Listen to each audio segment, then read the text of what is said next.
UP सरकार की तरफ से ये दावा किया गया है कि जिस तरीके से पूरा घटनाक्रम हाथरस केस पर पल पल बदल रहा है तेजी के साथ, उन्होंने बड़ी साजिश की यहाँ पर आशंका जताई है। ये योगी सरकार की तरफ से कहा गया है, दावा किया गया है। खुद सीएम योगी आदित्यनाथ ने विपक्ष पर दंगा भड़काने की साजिश का बड़ा आरोप लगा दिया है कि यहाँ पर विपक्ष की तरफ से पूरी प्लानिंग की गई है, दंगा भड़काने की इस पूरे मामले पर सियासी रोटियां सेकने की कोशिश की जा रही है। साथ ही आपको मैं ये भी बता दूं कि मुख्यमंत्री योगी आदित्यनाथ ने यह भी कहा है कि जिन्हें विकास पसंद नहीं है वो लोग देश और प्रदेश में जातीय दंगा भड़काना चाहते हैं। ये पूरे घटनाक्रम पर न्यूज़ 24 ने एक अपडेट आप तक पहुंचाई और अब ये योगी सरकार की तरफ से सीधा आरोप विपक्ष पर है कि जातीय दंगा भड़काने की कोशिश की गई। खुद सुनिए सीएम योगी ने क्या कुछ कहा है।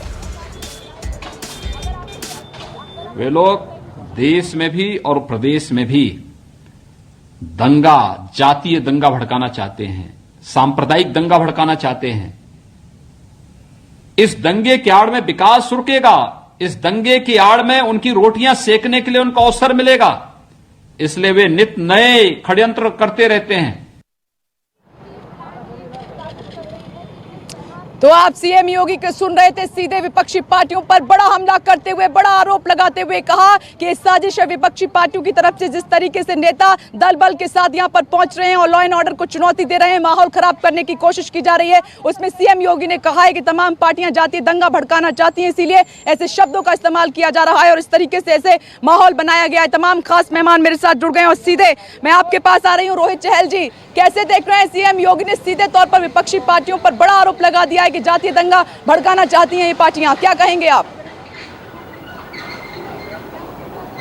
कहा जिस तरीके से जो विपक्षी पार्टियां हैं एक पॉलिटिकल टूरिज्म पे निकले हैं और जो राजनीतिक जो गिद्ध निकले हैं, जिस तरीके से एक बेटी के साथ जो घटना घटी है और दुखद घटना है, उसके बाद जिस तरीके से इसमें राजनीतिक रोटियां सेकने के लिए निकले हैं। और सबसे महत्वपूर्ण बात है, जब निकल रहे हैं प्रियंका राहुल गांधी तो उसमें हंस रहे हैं गाड़ी में बैठ के। ये खुशी का विषय था क्या इन लोगों के लिए? सबसे बड़ी बात यह है कि जिस तरीके से हम देख रहे हैं, पहले सीए के नाम पर सांप्रदायिक दंगा फैलाने का प्रयास लगातार विपक्षी पार्टियों के द्वारा किया गया, उसके बाद आज जिस तरीके जातीय हिंसा करने का लगातार षड्यंत्र रचा जा रहा है, किस तरीके से जातीय हिंसा हो। और मैं तो कह रहा हूं हाथरस तो एक बहाना है, इनको उत्तर प्रदेश को जलाना है। आज ये जिस तरीके से लगातार देश के अंदर माहौल खराब करने का प्रयास विपक्षी पार्टियां लगी हुई हैं, लेकिन उत्तर प्रदेश की जनता जो है वो समझदार है।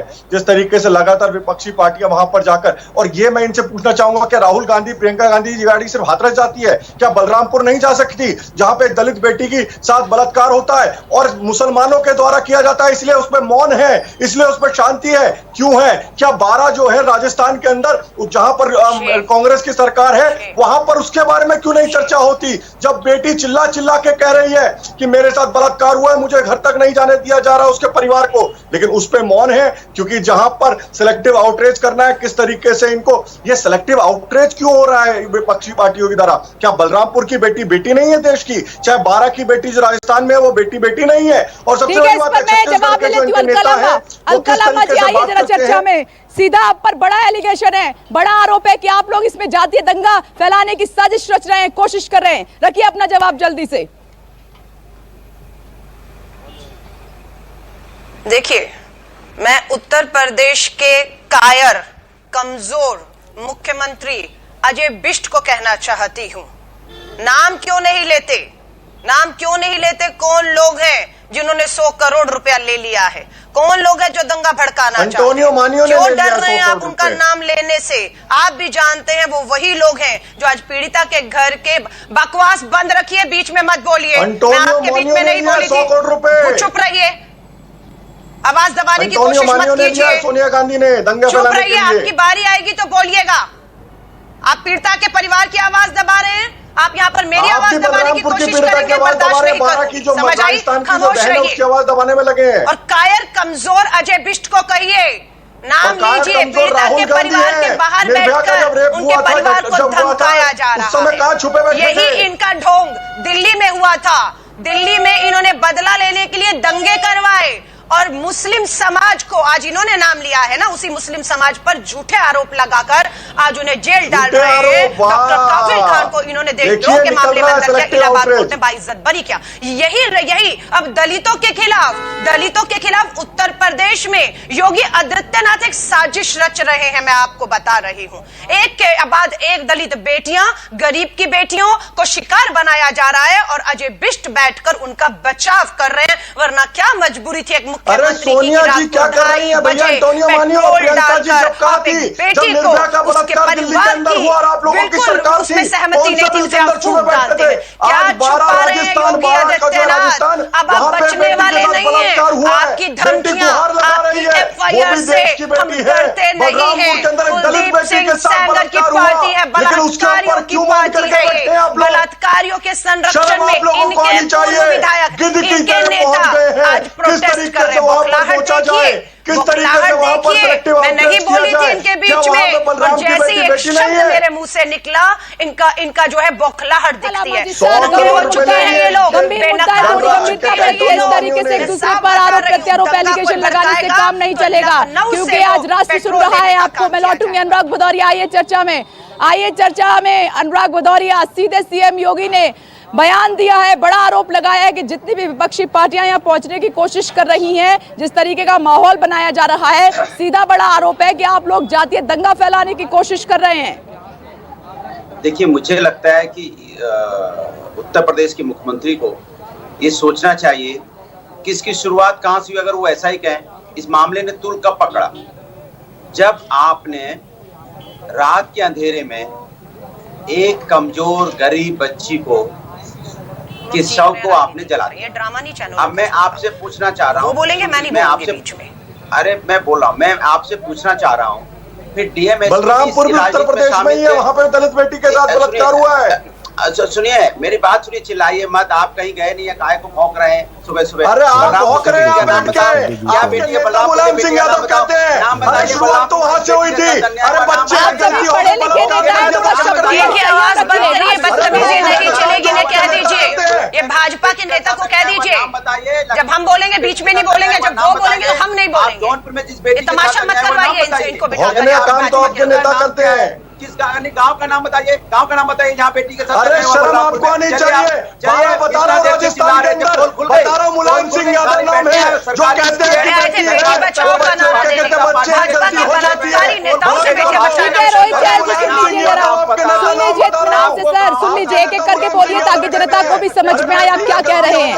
रोहित चहल जी सुन लीजिए, अनुराग भदौरिया को बोलने दीजिए। रोहित चहल जी सुन लीजिए, अनुराग भदौरिया जी बोलिए, अपनी बात रखिए। ना बच्ची के पिताजी का नाम पता, ना आपको बलरामपुर आप तो चाहते हैं सारे नाम उजागर कर दे। आप तो चाहते हैं, आप लोग तो बेटी का नाम भी बताने में लगे हुए हैं। ना बुलंदशहर में जो अन्याय हुआ उसके बच्ची का गांव का नाम पता, ना उसके पिताजी का नाम पता। कुछ भी बोलना है आपको, इसके मतलब आपकी संवेदनशीलता दिखाई पड़ती कितनी है। हाथरस में जिस तरह का अन्याय हुआ, अन्याय का सूत्रधार कौन? मैं कहता हूँ डीएमएसपी नहीं है क्या? डीएमएसपी के खिलाफ FIR हो, क्यों नहीं हो? अगर वहाँ दंगा भड़काने की कोशिश हो रही है तो उसकी साजिश करता कौन? चलिए ठीक है रोहित चहल जी, अनुराग भदौरिया एक मिनट सर, एक मिनट अलका लामा जी, अनुराग भदौरिया एक मिनट। मेरा रोहित चहल जी से एक सीधा सवाल है सर। सवाल ये है कि कल यहाँ पर LLD के नेता जयंत चौधरी पहुंचे थे, उन पर लाठीचार्ज हुआ है, आज उन पर FIR दर्ज हो गई है, तो क्या सर विपक्षी पार्टियों के नेता मिल नहीं सकते हैं कि पीड़ित परिवार से? देखिए बिल्कुल मिल सकता है। जयंत चौधरी जी सम्मानित नेता है, जिस तरीके से उन्होंने वहां पर जो उनके कार्यकर्ता थे माहौल खराब करने का प्रयास किया, इसलिए FIR दर्ज हुई। एक बात। दूसरी बात, मैं इनको सुन रहा था, ये कह रहे थे नाम बता रहा हूं, मुलायम सिंह यादव जो कहते हैं अरे बच्चे हैं, बलात्कार कर दिया तो गलती हो गई। आपके नेता आजम खान का नाम बताता हूँ, जो कहते हैं जयप्रदा की चड्डी का कलर क्या है? अरे वो इस कलर की चड्डी पहनती है। ये आपकी सच्चाई है, ये आपकी सच्चाई है।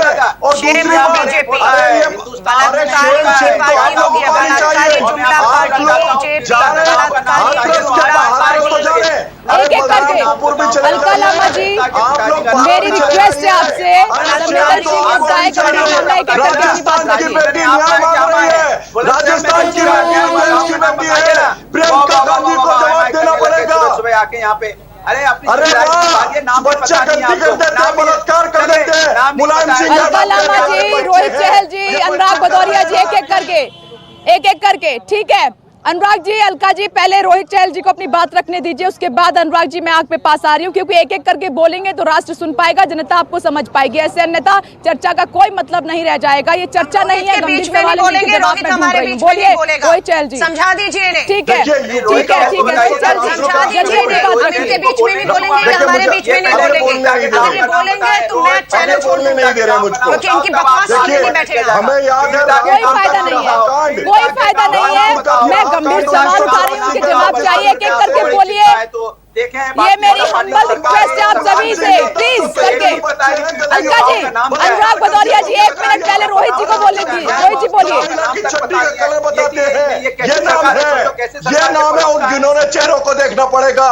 मुल्ला मुलायम सिंह यादव जो कहते हैं बच्चे हैं, गलती हो गई। और तिराहा कांड 1984 याद होगा, 1994 तिराहा कांड रामपुर के अंदर किस तरीके से मुलायम सिंह यादव 2 बार एफिडेविट देते हैं कोर्ट के अंदर कि जो बलात्कारी है उनको बख्श दिया जाए। ये आपकी सच्चाई दिखाती है, जिन्होंने चेहरा दिखाता है, जो बलात्कारियों के साथ आप लोग खड़े हुए हैं। कि भाई बहुत बलात्कारियों की दलाली कर ली आपने, बहुत बलात्कारियों की दलाली कर ली आपने। 2020 ठीक है, रोहित चहल जी अपनी अपनी बात रख ली। अलका लामा जी थोड़ा सा वेट कीजिए मैडम, आपने कहा कि एक एक करके बोलेंगे। रोहित चहल जी ने अपनी बात रख ली, अनुराग भदौरिया जी अपनी बात रखिए, आप पर भी बड़ा आरोप लग रहा है। बोलेंगे तो उनके साथ ऐसा ही होगा। ठीक है, अनुराग भदौरिया जी, मैंने कहा कि एक एक करके अब अपनी बात रखिए सर, जल्दी से अपनी बात रखिए। ठीक है, रोहित चहल जी आप थोड़ी देर शांत रहिए सर। अनुराग भदौरिया को अपनी बात रखने दीजिए, बोलिए सर। आप कितने झूठे हो? बलरामपुर के अंदर आप लोग नहीं जाते, झूठ बोल रहे हो कि आपको अरे बलरामपुर नहीं जाते आप लोग बाड़ा राजस्थान नहीं जाते। और इनके छत्तीसगढ़ के मंत्री कहते हैं अरे छोटी सी घटना है, अरे इनके लिए छत्तीसगढ़ में बलात्कार होना छोटी सी घटना होती है, शर्म आनी चाहिए आप लोगों को। रोहित चहल जी, अनुराग भदौरिया जी, अलका लामा जी, जो आप बात रख रहे हैं वो जनता सुन नहीं पा रही है। क्या फायदा है ऐसी बात का, क्या फायदा है ऐसे सवाल उठाने का? आप समझ क्यों नहीं रहे हैं? पढ़े लिखे नेता हैं। अनुराग भदौरिया आप बोलिए, एक एक करके बोलिए सर। मत, आप एंकर हैं, अगर आपको डिबेट करानी नहीं आ रही तो आप एंकर हैं, आप छोड़ दीजिए। मैं एक शब्द नहीं बोल रही हूँ, मैं एक शब्द नहीं बोल रही हूँ। मैडम मेरी बात कराने आ रही है, जिससे सवाल ये अलका लामा जी आप सुने, मुझे मत बोलिए कि मुझे डिबेट कराने नहीं आ रही है। मैं डिबेट कराती, मुझे डिबेट कराने आती है, मेरा काम है, लेकिन आप लोग चुप रहिए, एक एक करके बात रखिए। राजनीतिक डिबेट ठीक है, आप चुप रहिए, शांत रहिए मैडम, 1 मिनट शांत रहिए। रोहित चहल जी शांत रहिए, अनुराग भदौरिया जी आप बोलिए, आप बोलिए। अरे आप सुनेंगे तभी तो डिबेट आगे बढ़ेगी, आप सुन ही नहीं रहे मेरी बात कोई भी। आप सुन तो लीजिए, मैं कब से चिल्ला रही हूँ कि चुप, एक एक करके बात रखिए, एक एक करके बात रखिए। ये नहीं पता पीड़िता के गांव का नाम क्या है, 1 मिनट की बात है। अरे आप पूछिए रोहित चहल से, पीड़िता अनुराग जी बोलिए, आप अपनी बात रखिए, उसके बाद अलका लामा जी के पास आऊंगा। अनुराग जी बात रखिए अपनी। आप बताइए ना, किसको डिफेंड करने आए आप? कौन खुल गई ना आपकी सुबह सुबह? आप जाइए, चाय पीजिए, पानी पीजिए, आपकी सच्चाई जनता के सामने आ गई कि आप जिसकी बात करने आए हो उसका नाम तक नहीं मालूम, परिवार का उस गाँव का नाम तक पता नहीं है। खलकट के आगे बलरामपुर। रोहित जी 1 मिनट आप चुप, रोहित जी अनुराग जी को बोलने दीजिए। रोहित जी ऐसे चर्चा नहीं हो पाएगी, बात नहीं हो पाएगी, बोलने दीजिए पहले अनुराग जी को। रोहित जी अनुराग जी को बोलने दीजिए, 1 मिनट शांत रहिए सर। ठीक है, रोहित जी की आवाज डाउन कीजिए और अनुराग जी को बोलने दीजिए। रोहित जी की आवाज डाउन कीजिए। आजम खान की खुल गई है, बस हो गया, बस अब चिल्लाओ। हाँ बोलिए आप। ठीक है अनुराग जी बोलिए। देखिए सवाल क्या है, सवाल ये है, यानी सवाल ये है कि अगर कहते हैं उत्तर प्रदेश के अंदर में साजिश हो रही है, मुख्यमंत्री जी कहते हैं, मैं मुख्यमंत्री जी की बात मान लेता हूं, भाई जिम्मेदारी मुख्यमंत्री जी की है उत्तर प्रदेश में कानून व्यवस्था को बनाए रखने की। तो ये इसकी शुरुआत कहां से हुई? शुरुआत कब हुई? इसकी शुरुआत तब हुई, तूल तब पकड़ा जब रात के अंधेरे में आपने उस बच्ची के अंतिम संस्कार कर दिया बिना उसके माँ बाप से पूछे। इसके मतलब डीएम एसपी ने तूल दिया इस बात को। तो सबसे पहले डीएम एसपी, और डीएम एसपी को जिसने ऑर्डर दिया होगा मुख्यमंत्री जी के यहाँ उन पे एफआईआर हो, क्योंकि साजिश करता यही है। इन्होंने माहौल खराब किया है। क्यों इन्होंने माहौल खराब किया भाई? क्यों बच्ची की डेड बॉडी को उन्होंने जला दिया बिना माँ बाप के पूछे? तो साजिश करता की प्राइम सबसे पहली स्टेप किसकी हुई? DM SP, commissioner, ADG law and order और डीजीपी। भाई भैया मुख्यमंत्री के यहाँ से आदेश क्या होगा? तो मैं पूछना चाहता हूँ मुख्यमंत्री जी बताइए इन पे एफआईआर कब होगी? ये पहले साजिश करता है। और उत्तर प्रदेश के अंदर में लगातार बच्चियों के साथ, महिलाओं के साथ जो अन्याय हो रहा है उससे आप भाग नहीं सकते। अगर आपको लगता है कोई समाज के अंदर में द्वेष फैला रहा है, समाज के अंदर में कोई राजनीति कर रहा है, अगर समाज के अंदर अस्थिरता पैदा करना चाहता है तो आपकी जिम्मेदारी है ना। आप उससे भी भागना चाहते हो कि साजिश हो रही है, साजिश हो रही, तो आप क्या कर रहे हैं वहां बैठ के?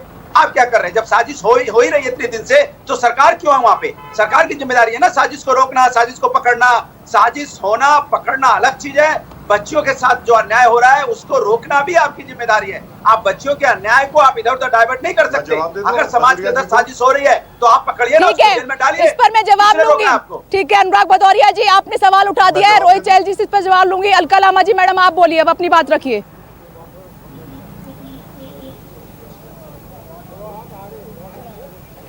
नहीं, देखिए, पीड़िता के परिवार का बयान है, पिता का बयान है कि डीएम ने जबरन घर में घुसकर उनसे बयान लेकर उनसे हस्ताक्षर कराए उस बयान पर। अरे अभी तो बख्श दो इन्हें को, शासक को, सत्ता को, पुलिस को, प्रशासन, अब तो बख्श दो।